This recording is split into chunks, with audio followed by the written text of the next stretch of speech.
अस्सलाम वालेकुम दोस्तों, मैं हूं राव कमर रिजवान और आप देख रहे हैं मेरा यूट्यूब चैनल।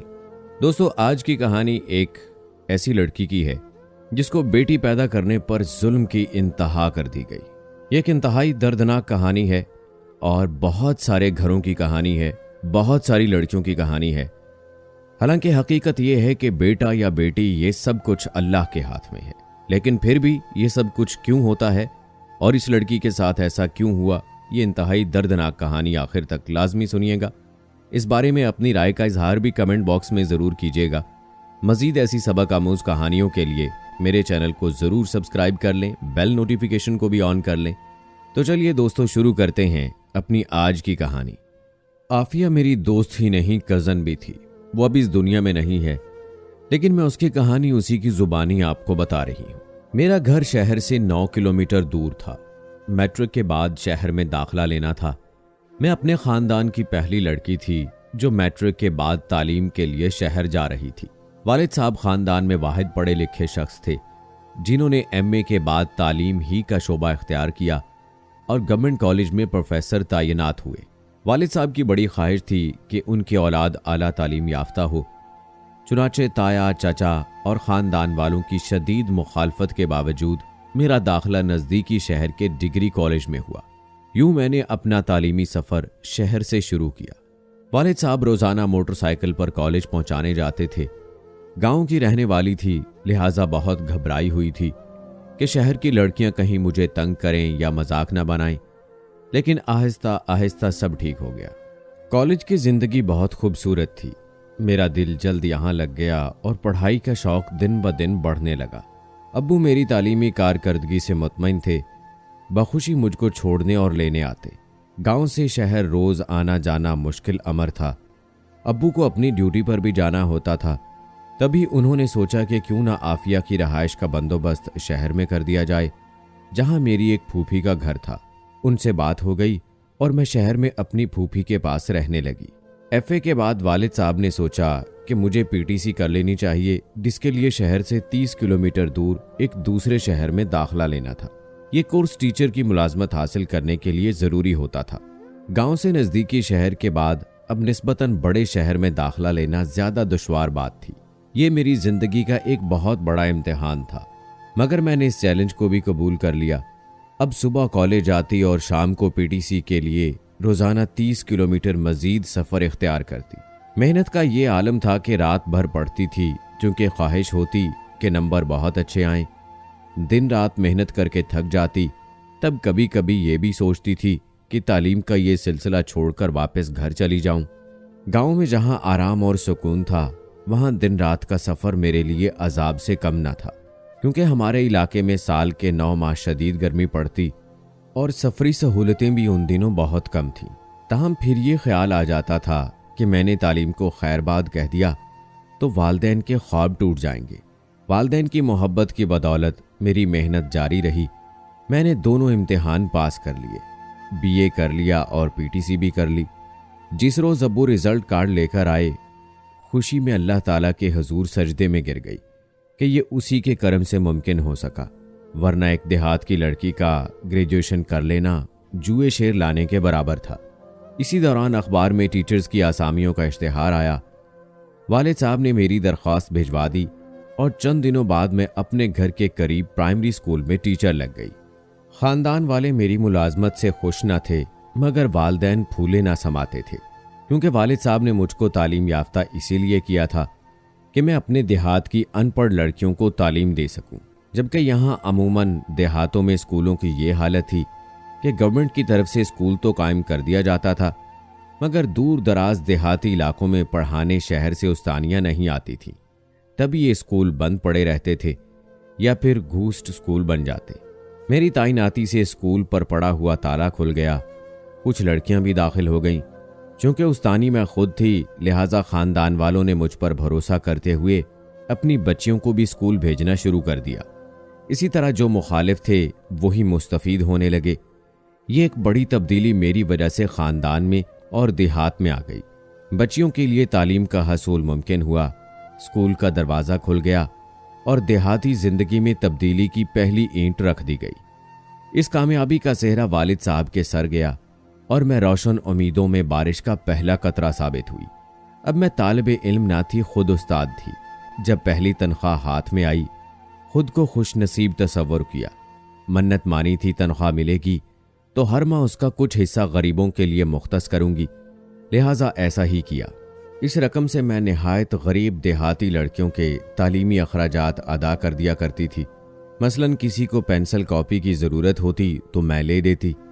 शहर वाले इस बात का अदराक नहीं कर सकते कि देहात में रहने वाले मेहनत कशों के बच्चे इन चीज़ों से महरूम होने के बायस तालीम हासिल नहीं कर सकते, क्योंकि वालिदैन ये मामूली इशिया खरीदने की भी इस्तात नहीं रखते। तालीम याफ्ता होने के बाद मैंने उस्तानी बनने के फ़वाइद देखे।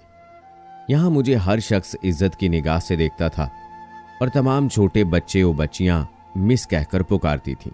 तब मुझको बहुत ज़्यादा खुशी होती थी। रफ्ता रफ्ता सारे देहात में मेरी अच्छी शोहरत फैल गई। देहाती औरतें मुझसे अपने बच्चों के बारे में पूछने आने लगीं। मैंने ये तहैया कर लिया था कि इस इलाके में तालीम आम करनी है। वो लोग जिन्होंने अभी तक अपनी बच्चियों को स्कूल में दाखिल न कराया था, मैं उनके घरों को जाती और कायल करने की कोशिश करती कि वो अपनी बच्चियों को स्कूल में दाखिल कराएं। बहुत से घरानों ने मेरी बात सुनी और लड़कियां स्कूल में दाखिल करा दी। ये मेरी एक बहुत बड़ी कामयाबी थी और इस अमल को मैं इबादत समझकर करती थी। यूं रोज़ बरोज़ मेरे स्कूल में तालबात की तादाद में खातिर खा इजाफा होने लगा। महकमा तालीम वालों तक मेरी अच्छी कारकर्दगी की इत्तलात पहुंच रही थी। यूं तमाम इलाके में हमारे स्कूल को सबसे ज़्यादा फौकियत मिलने लगी, जो मेरी अच्छी नीयत का समर था। वक्त गुजरते देर नहीं लगती, सो अब वालिदैन मेरी शादी के बारे सोचने लगे। इस दौरान मामू जान अपने बेटे अयाज के लिए मेरा रिश्ता ले आए। अम्मा इस रिश्ते पर बहुत खुश थीं कि उनके ख्याल में मैं अपने मामू के घर जा रही थी और अपने ही अपनों का ज़्यादा ख्याल रखते हैं। अम्मा का ख्याल था मामू मेरा बहुत ख्याल रखेंगे, बस उन्होंने फौरन हाँ कर दी। वो नहीं जानती थीं कि मेरे लिए आगे कितने मसाइल पैदा होंगे। मैं आइंदा के मसाइल से बेखबर इस रिश्ते पर खुश हो गई थी। मेरे 3 भाई और एक बहन थी जो मुझसे छोटी थी। मामू जान की 4 बेटियां थीं और 2 बेटे थे। हमको खबर न थी कि वो मेरा रिश्ता इस ख्याल से ले रहे थे ताकि बाद में अपनी बेटियों की शादियां मेरे भाई से करा सकें। बरी और जेवरात देखकर अम्मा फूले न समाती थी। मामू जान वालों ने मुझको बहुत सा जेवर चढ़ाया, फिर रुखसती हो गई। लेकिन शादी के 3 दिन बाद ससुराल वालों ने मेरा सारा जेवर वापस ले लिया। अयाज ने कहा कि ये जेवर मेरी बहनों का है, उन्होंने वक्ती तौर पर तुमको पहनाया था, लिहाजा ये उनको वापस करना है। मैं बाद में तुमको जेवर बनवा कर दे दूंगा। ये बात सुनकर हैरान रह गई। दुख भी हुआ कि सगे मामू क्या ऐसा कर सकते हैं। 1 हफ्ता गुजरा तो मेरे दुल्हा ने कहा कि अपने वालिदैन को जाकर कहो वो तुम्हारे भाइयों के लिए मेरी बहनों के रिश्ते लें, तभी तुमको जेवर मिलेगा। अम्मी अब्बू से ये बात कही तो वो गुमसुम हो गए और कहा कि ऐसा मुमकिन नहीं है। घर आई तो शौहर ने जवाब मांगा। मामू भी मौजूद थे। मैंने वालिदैन का जवाब बता दिया। मामू गुस्से में आपे से बाहर हो गए और मेरे वालिदैन को गालियां देने लगे। माँ बाप को कोई गालियां दे तो दिल पर क्या गुजरती है, मेरे दिल पर भी कयामत गुजर गई। मगर मामू बड़े थे, उनको कोई जवाब नहीं दे सकती थी। चुपके चुपके आंसू बहाकर खामोश हो रही। मगर इसके बाद मेरी जिंदगी में तकालीफ बढ़ गई और एक मासूम लड़की पर जो अपना घर छोड़कर ससुराल आई थी, उस पर तरह तरह के मुजालिम ढाने लगे। कभी सोचा भी ना था कि मेरी जिंदगी इस कदर मुश्किल हो जाएगी। फिर मैके से दूर रखने को मेरा तबादला ससुराल वालों ने अगले गांव के करीबी स्कूल में करा दिया। शादी के 3 माह बाद मैं उम्मीद से हो गई।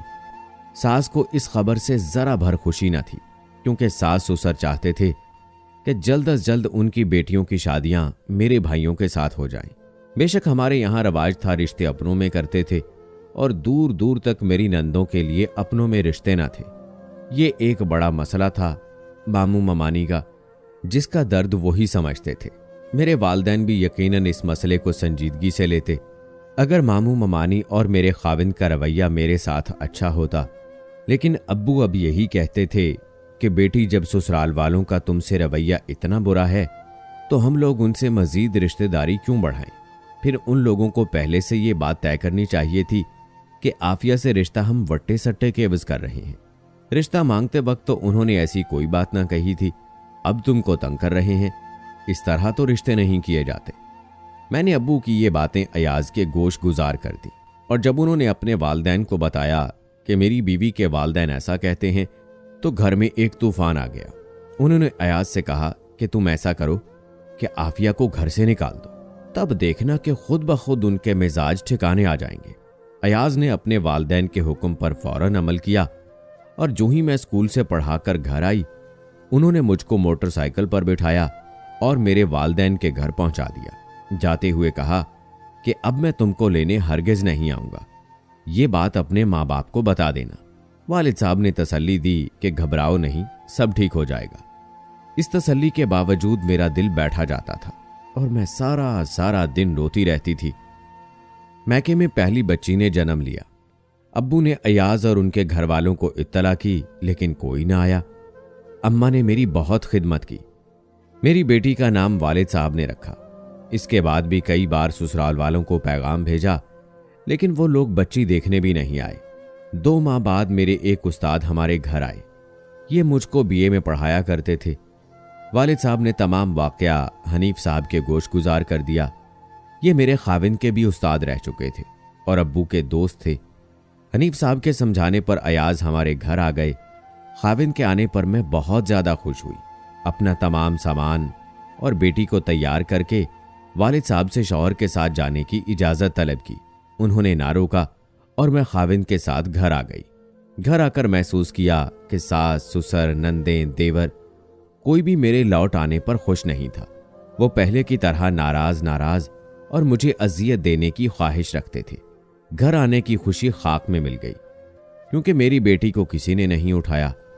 हालांकि ये उनके घर आने की पहली खुशी थी, मगर देहात वालों का शायद ये रिवाज हो कि बेटी की पैदाइश पर खुशी का इजहार नहीं करते, बल्कि मुंह बना लेते हैं। वक्त गुजरता गया। ससुराल वालों में कोई तब्दीली ना आई।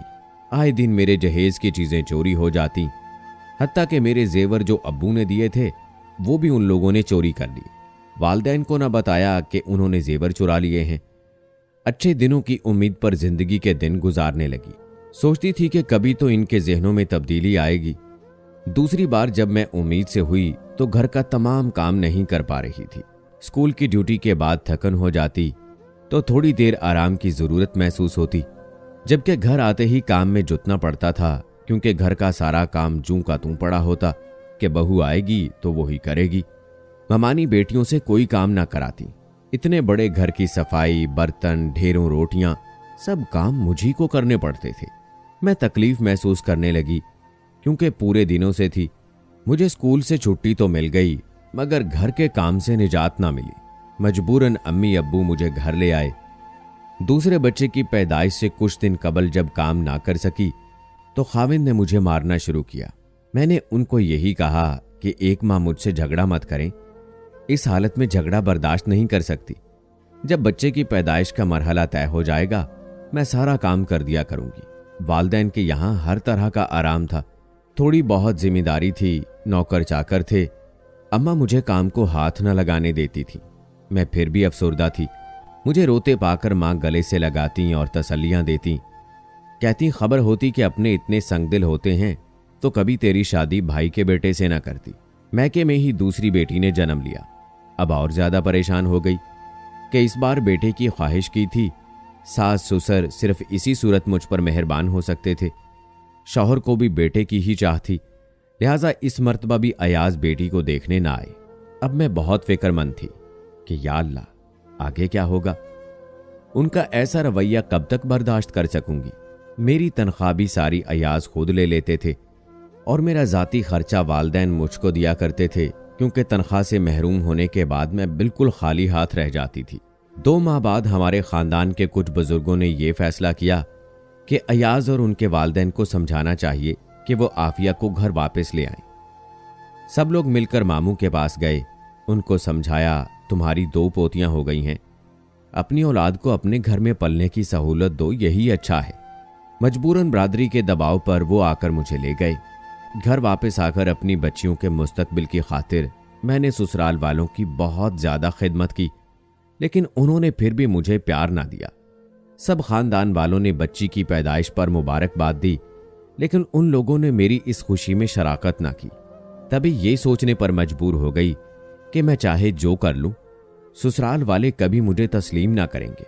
चाहे अपने भाइयों से अपनी नंदों के रिश्ते क्यों ना करा दूं, ये मुझसे नफरत करते रहेंगे, बल्कि इस सूरत में और मसाइल बढ़ जाएंगे। इस बारे में अब्बू का मौक़िफ़ बिल्कुल सही था कि अगर इन लोगों ने हमारे साथ रिश्ते करने हैं तो कम से कम हमारी बेटी से तो ताल्लुक बेहतर रखें, वरना मजीद रिश्ते जोड़ने से भी इनमें कोई तब्दीली नहीं आएगी। फिर फंसने का फ़ायदा क्या है। वालिद साहब ने एक रोज़ मामू जान पर अपने इस मौक़िफ़ को बिल्कुल वाज़े कर दिया कि वो अब मजीद कोई रिश्तेदारी बढ़ाना नहीं चाहते। इस पर जो रद्द-ए-अमल हुआ उससे मैं बहुत ज़्यादा मुतासिर हुई। खाविंद ने अपने बाप के कहने पर मुझको घर से निकाल दिया, ये कहकर अगर मेरी बहनों के रिश्ते भले नहीं हैं तो हम उसकी बेटी को क्यों रखें। यहां तक जुल्म की हद कर दी कि मेरी दूध पीती बच्ची भी छीन ली। एक माँ से उसकी छोटी सी मासूम बच्ची छीन ली जाए तो दिल की क्या हालत होगी। मुझ पर भी जो रद्द अमल हुआ उससे शदीद मुतासिर हुई, सख्त बीमार पड़ गई। पहले सिर्फ अब्बू जान इस मामले पर बोलते थे, इस बार भाइयों पर भी असर पड़ा, गुस्से हुए। भाइयों के गुस्से से मैं डरती थी। मुझको मेरा घर टूटता दिखाई दे रहा था, ताहम मैंने तलाक लेने से इनकार कर दिया। 2 साल ऐसे ही मेके बैठी रही। महकमा तालीम के एक ऑफिसर जो अब्बू के दोस्त थे, वो मेरे खाविंद को अब्बू के पास ले आए, क्योंकि अयाज भी महकमा तालीम में मुलाजिम थे। अयाज को मुझे दोबारा घर ले जाना पड़ा। इस बार मैंने अपने खाविंद से कहा कि तुम जो जुल्म मुझ पर कर रहे हो, अगर मैं मर गई तो मेरे मरने के बाद जरूर तुमको एहसास होगा। कहने लगे, पहले मरकर तो दिखाओ, हम फिर एहसास भी कर लेंगे। सास ससुर मुझसे कलाम नहीं करते थे और नंदे सिर्फ मुझे सताने को पैदा हुई थी। उनके नफरत भरे सलूक पर मैं रोती रहती। खुदा जाने ये क्यों मुझको इतनी बड़ी सजा दे रहे थे और किस बात की, समझ ना पाती। तीसरी बार उम्मीद से हो गई तो उन्होंने ऐलान कर दिया कि अब बेटी हुई तो वापस मैके जाओगी, हमको हर हाल में बेटा चाहिए। मैंने जितने पैसे मैके में जमा किए उनसे अपने खाविंद को कार लेकर दी और फ्रिज, टीवी, घर की हर चीज बनाई, क्योंकि वालिद साहब और भाई बतौरे जेब खर्च मुझको काफी रकम देते थे। मैके में 2 साल रही थी, वो तनख्वाह भी जमा की थी। सोचती थी कि इस तरह शौहर एहसानमंद होंगे तो मुझसे मोहब्बत करेंगे, मेरा ख्याल रखेंगे और ससुराल वालों से जो ज़हनी अजियत मिलती है कम हो जाएगी। शादी के 8 बरसों बाद अयाज में कुछ तब्दीली आई और वो मेरा ख्याल रखने लगे, मगर उनके वालदैन का रवैया वही रहा। वो अयाज को कहते थे कि अल्ट्रासाउंड कराओ, पता चले कि इस बार बेटी या बेटा आने वाला है, ताकि हम उसी हिसाब से तैयारी करें। ऐसा ना करना चाहती थी, मगर खाविंद ने ज़बरदस्ती मुझे इस अमर पर मजबूर किया। मैंने अल्ट्रासाउंड कराया तो लेडी डॉक्टर ने बताया कि इस बार भी बेटी पैदा होगी। ये खबर धमाके से कम ना थी, क्योंकि इस तरह तो मेरी दुनिया उजड़ सकती थी। मैंने मना किया कि अपने वालदैन को मत बताओ, मगर अयाज ने वालदैन को बता दिया कि तीसरी बेटी आने वाली है। वो लोग इतने नाखुश हुए कि उनके चेहरे देखकर मुझे यकीन हो गया कि इस मर्तबा मैंने जिंदगी हार देनी है। हर वक्त अफसुर्दा रहने लगी। अम्मी अब्बू ने शहर के अच्छे अस्पताल में नाम लिखवा दिया था और तमाम खर्चा भी मेरे खाविंद को दे दिया कि वक्त पैदाइश देहात की जाहिल दाई की खिदमात हासिल करने की बजाय हमारी बेटी को शहर के अस्पताल ले जाना, और रकम की मजीद ज़रूरत हो तो हम देंगे, मगर उस वक्त कोताही मत करना। अयाज ने उस वक्त तो वादा कर लिया, मगर जब वक्त विलादत करीब आया, सास ससुर ने इजाज़त ना दी और कहा कि बच्चे की विलादत घर पर ही कराएंगे। उस वक्त आफिया बेहद फिक्रमंद थी। उसने ये सारा हाल मुझे बताया था और कहा था, सलीमा अब बताओ मैं क्या करूं?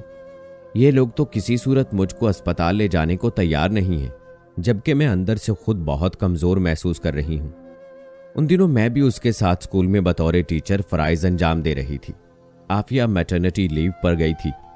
मैं पहली बार उसके घर मिलने गई, उसको तसल्ली दी, आफिया फिक्र मत करो, मैं तुम्हारी अम्मी के पास आज ही जाती हूं ताकि वो यहां आ जाएं। अफसोस उस रोज मैं वहां ना जा सकी, क्योंकि आफिया के वालदैन का घर दूसरे गांव में था और अब्बू की मोटरसाइकिल खराब थी।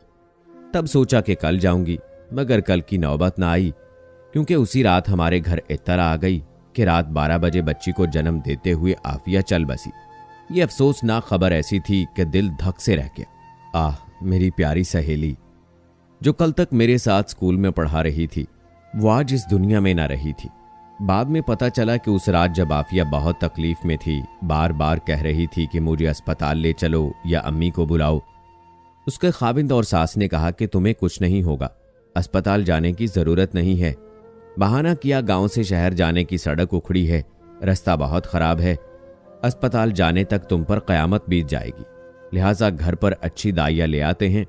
बेटी होनी है, कौन सा बेटा हो रहा है जो अस्पताल जाएं। खुदा जाने फिर उस पर क्या बीती कि वो और उसकी नौमौलूद बच्ची जिंदगी की बाजी हार गई। सुना है कि अनाड़ी किस्म की दाइया ने कोई गलत इंजेक्शन लगा दिया था, जिसके रद्देअमल से आफिया की मौत का सानेहा रूनुमा हुआ। अगर वो इंजेक्शन ना लगता तो आफिया बच सकती थी। खुदा को इल्म के क्या होता, मगर इस बात का अफसोस सभी को था कि काश आफिया का शौहर उसे अस्पताल ले जाता या उसके वालदैन और भाइयों को बुला लेते, वही उसे अस्पताल ले जाते, तो शायद वो जिंदगी की बाजी ना हारती। मौत व हयात अल्लाह के हाथ में है, मगर कोशिश तो इंसान की होती है। बार बार आफिया की अम्मी रो रो कर हम सबसे यही कहती थीं। जब हम उनके पास अपनी सहेली की ताज़ियत को गए तो उनकी हालत बहुत ख़राब थी। आज भी उनकी वही हालत है। हालांकि आफिया को फौत हुए कई साल हो गए हैं, मगर माँ कब अपनी बेटी को भुला सकती है। उनका तो बस ये कहना है, जैसा नसीब मेरी बेटी का निकला, खुदा करे किसी की बेटी का ना हो। और मुझे आफिया का ये फ़िक्रा याद आता है कि सलीमा, मैंने अहद किया है कि जब तक अपने गांव की तमाम बच्चियों को जेवरी तालीम से आरास्ता ना कर लूंगी, सुकून से नहीं मरूंगी, सुकून की नींद भी ना सोऊंगी। देखो वो आज शहर खामोशा में कितने सुकून की नींद सो रही है, जबकि उसकी बच्चियां सिर्फ प्राइमरी पास कर सकी हैं। उनके दादा और दादी जान ने उनको 5वीं के बाद पढ़ने ही नहीं दिया और स्कूल से उठा लिया है। सच है, जो लोग सच्चा अज़म और वलवला रखते हैं, दुनिया उनको जीने नहीं देती। दोस्तों, ये एक तलख हकीकत है। आप इस बारे में क्या कहते हैं, कमेंट बॉक्स में ज़रूर बताएं। मज़ीद ऐसी वीडियोज़ के लिए मेरे चैनल को सब्सक्राइब करें। मिलते हैं अगली वीडियो में। अल्लाह हाफिज़।